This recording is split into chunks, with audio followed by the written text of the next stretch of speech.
Hey YouTube, it's Jennifer. It is February 18th, 2013. This is my week 50, I believe. Week 50 gastric bypass update. My weight this week was 215.0. So, for the third week in a row, I think it's the third week, maybe the fourth week, I am stuck at 215. It's gone back and forth from like 215.6 to 15.4 to 15.8. Now it's 215.0. I'm not upset. I'm not upset at all. I know stalls happen. They've happened to me before, and they'll happen to me in the future. And quite frankly, as long as I'm not gaining, I'm cool. Especially with as bad as I've been eating lately. Yeah, food is not a good topic with me. I have been eating a lot more at night. I can't even say it's like binging, because to me binging is just like eating a mass amount of one particular food or a couple parts of food, like really just eating a ton of it. And because of my tool, I can't really binge, but I will scavenger through my kitchen and eat pretty much everything in there. I will have a couple pieces of ham. I will have, an ice cream bar, crackers, Cheez-Its, whatever chocolates in the house, a peanut butter and jelly sandwich, some soup, and I will do all of this within like an hour or two. And that's crazy. So I'm not really doing good with my food. I really need to put that in check. Like this week alone, I was introduced to Girl Scout cookies, which I've never had in my life. But I have a very good friend in Texas who was very sweet and sent me some free cookies. So I tried the tag-alongs, and holy crap, those are like crack cookies. Those are like, I didn't even think I was going to like them at first, because I've never had them, and I usually don't like cookies that have like the crispy stuff in them, but those were gone within a day. I ate them all, one box in a day. And then yesterday, I actually borrowed money from somebody to go buy more, and that box was gone in a day. So I had about, looking at the nutritional facts, I've had about close to 2,000 calories worth of cookies this week. And that's not mentioning all the Taco Bell that I've eaten, the crackers, the ice cream, the other chocolate, the frozen Cokes. So the fact that I have not gained says two things to me. One, my body is still my metabolism is still pretty good, and I'm still in the losing phase. And two, if I was following the plan, I would still be losing a great deal of weight every week. I'm not, because of my own food choices. It has nothing to do with the surgery. It has nothing to do with muscle and fat. No, I'm making really bad food choices. So I gotta get that in check. Sorry, I have a list of what I have to talk about, because I ramble if I don't have some kind of structure. I will say this about, obviously I have a food addiction. Many of us have a food addiction. And I know Kelly has talked about this. She's Grow.333 on YouTube, and she's talked about this one for less videos about food addiction. And the one thing that I've noticed from her and from myself and from some of you who have food addictions is you always want to blame the food, and you're addicted to the food, and we always think it's like covering up some kind of emotion, and we're dealing with our past traumas or whatever through food. I'm not discrediting that. I'm not a psychologist. I'm not going to say that that's wrong, but I am going to say what I've noticed from you guys and what I've noticed in myself, is that food addiction really isn't about food. Just as alcoholism, let me speak right, alcoholism and drug addiction is not about the alcohol or the drug. Alcohol, whatever drug you choose, food, those are just what is accessible to us and what seems to do the trick. But I think the culprit behind why we even need an addiction, or why we even feel privy to have an addiction, is a lack of balance in our lives.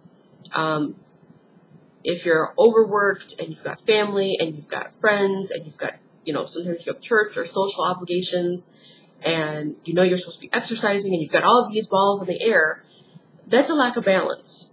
And the only thing that you can control in those situations is your food.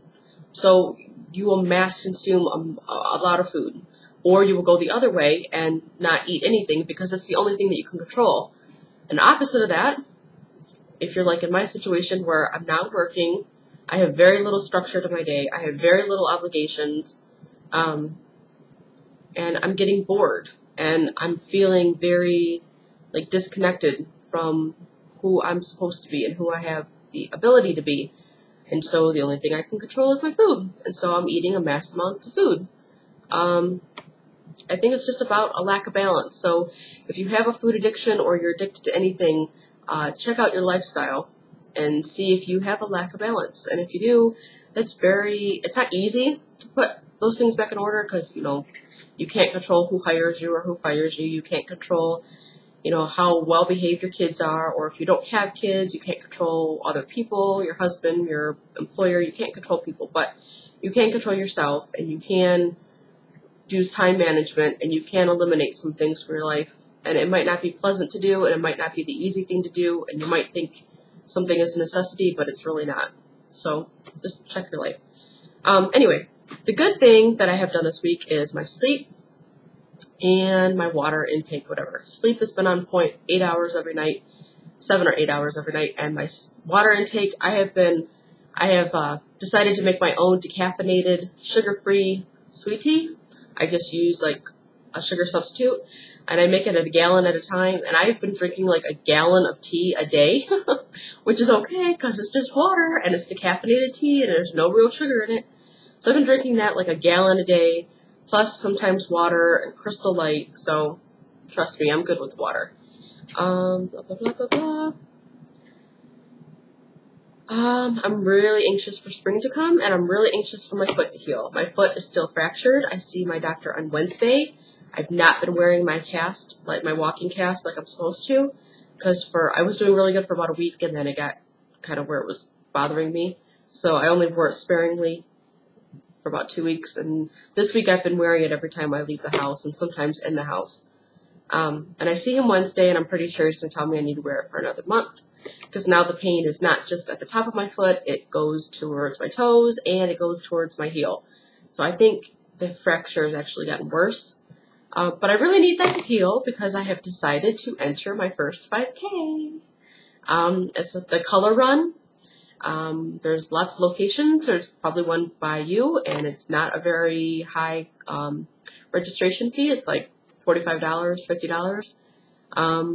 And I'm going to go to the one in Grand Rapids in August. I'm a little insane for doing my first 5K in the hottest month of the year. But it gives me time for my foot to heal. It gives me time to start training. Idealistically, I would love to run it. Would love that. I'm not sure how feasible that is. I do have bad knees. I have had back surgery. And at this point, I can't even walk on the treadmill because of my foot. So, we'll see. If I end up walking it, whatever, I'm still in a 5K. There's no way I would have ever registered for a 5K when I was 323 pounds. Even if I could have successfully walked it, I would have never entered because I would have been so embarrassed and unconfident, and just, I wouldn't have felt like I fit in. But I'm totally comfortable. I'm totally fine. I just want to enter this 5K. I didn't think I'd be a 5K person. We shall see. I want to do at least one, and this one looks really fun. They throw different color. You wear a white shirt, and at the different increments of distance, they throw different colors at you, and you basically end the race looking like a giant box of melted crayons. So, it's called the happiest run on the planet. That's what they call it. So we shall see. I'm going to do it. I think it's like August 3rd, I think. And it's in Grand Rapids. There's a couple more in Michigan. Like I said, they're all over, but that's what I'm going to do. So I really need my foot to heal so I can start training for that. If I have to do like walking and running, that's fine too. But I just want to do the stupid 5K, so I will. Another thing that I would like to say about surgery is, even though I have not lost weight this week, I can tell my body weight is shifting again. Every time my body weight starts shifting, which is different than losing weight, and it's different than losing inches, it's just your body redistributing fat, basically, and everything. But every time that happens, my hips start hurting and my lower back starts hurting, and I find it very difficult to get comfortable. Like, even sitting in this chair is kind of like, it's kind of uncomfortable for me. And sleeping is really uncomfortable sometimes. I can tell my face has gotten slimmer. I don't know if you can tell, but I can tell. I see myself all the time, and I can tell my face has gotten slimmer. So I know I'm going through another body change, and usually that's followed with a little larger weight loss than normal. So we shall see. I just know I'm going through it. And the last thing that I want to say, and then I will shut up, is I have noticed definite hormonal and changes and different changes in my immune system, which people really don't talk about, but your system obviously is going to change. Everything internally is going to change, and there's a lot of things about your body that's going to be different that you really probably don't expect. Hormonally, since I've had surgery, I get hives really, really easily. Like, I break out in hives for no reason. Usually it's when I'm really stressed out. And come to find out, my mom just revealed to me the other day that she's starting to get hives. Right on her arms. I usually get them on my shoulders, on my hips. Those are the two places I've really gotten them. And then I started getting them around my mouth, on my lips, and on my chin right here. I've only gotten them on my chin once. But now I'm getting the lip ones like once a month. So that's definitely a hormonal thing. It's definitely my body reacting differently to hormonal changes. It's kind of embarrassing because you can see them. I mean, they're not vibrant. I mean, you'd have to be really close to me to see them. And usually I can wear like the shade of color on my lips and some Vaseline, and you really couldn't tell. But my lips also get swollen, so they're like Angelina Jolie lips, which is good. I don't mind. Kind of sexy. So, but yeah, so the hives are a new thing. But the positive thing is that I've noticed with my immune system is I very rarely get sick, and when I do, it does not last long. Last year I was sick twice, and both times I didn't feel like laying in bed. I felt like going for a walk, and one time I went for a 2-mile walk, and I'm sick. I mean, I was sick, and my body was like, you ain't staying in bed, you need to get up and walk. So I did, and I got better within like a day or two. This time, my niece was really sick last week. She ended up getting my mom sick. She ended up getting my sister sick. And I'm with my niece 10 times more than either one of them. Just a fact. And I didn't get sick. I didn't even remotely get sick. So my immune system kicks ass. And I'm pretty sure yours probably does too. So, yay for surgery. Anyway, enough rambling for now. I don't know how many videos I'm going to be making on my phone anymore because last Monday my niece, well, technically I did it, but it was because of her actions. My phone was submerged in water for about 5 minutes before I even realized it. So actually, it was my old phone, which is now dead. My old iPhone 4S. I had it for 6 weeks. No longer works. I mean, it works, but it doesn't charge anymore. So if it doesn't charge, it doesn't work. So thankfully, my brother, he also upgraded to the 4S around the same time that I did. So he had an old iPhone 4 that was fine. So that's what I used, and I just went up and got a new SIM card. So I still have a phone now, thank God. Still have a phone.